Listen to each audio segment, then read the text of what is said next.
নমস্কার, আমি doctor Sujata Bhattacharya, psychiatrist বা মনোরোগ বিশেষজ্ঞ।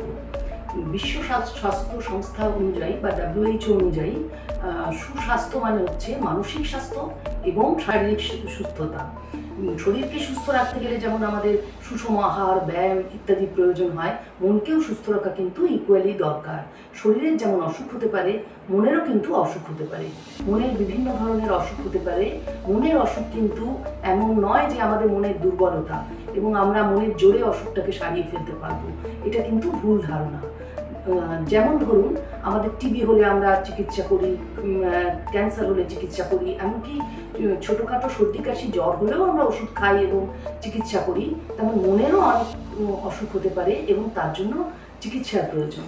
আজকালকার যে ইয়াং জেনারেশন, তাদের নানা ধরনের সমস্যা দেখা যায়। যেমন ধরুন নেশার সমস্যা, তাদের ব্যক্তিগত কিছু প্রবলেম, বা ধরুন সুইসাইড করার প্রবণতা, কারুর অত্যধিক উত্তেজনা, রাগ, কারুর একদম ঝিমিয়ে পড়ে, মন খারাপ হয়, কারুর আবার মৃগীরোগ দেখা দেয়, বা বিভিন্ন ধরনের মানসিক সমস্যা নিয়ে মানুষ কিন্তু ভুগতে থাকে। তারা বুঝতে পারে না যে এটা অসুখ এবং কারোর কাছে যেতে হবে। সেই জন্য এই অসুখের চিকিৎসা প্রয়োজন, ডাক্তারের কাছে আসা প্রয়োজন। এখন সায়েন্স বা বিজ্ঞান অনেক এগিয়ে গেছে, সেখানে ভালো ভালো ওষুধ বেরিয়েছে।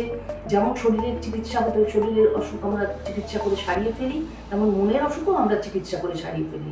এবং সবচেয়ে বড় উপরি পাওনা হচ্ছে, যদি আমরা সাইকিয়াট্রিস্টের কাছে বা মনোরোগ বিশেষজ্ঞের কাছে গিয়ে নিজের কথা, মনের কথাটা বলে একটু হালকা হতে পারি, তাহলে আমাদের সমস্যার কিন্তু অনেক সমাধান হতে পারে।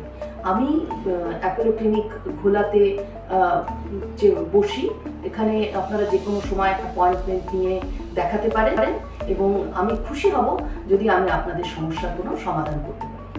নমস্কার।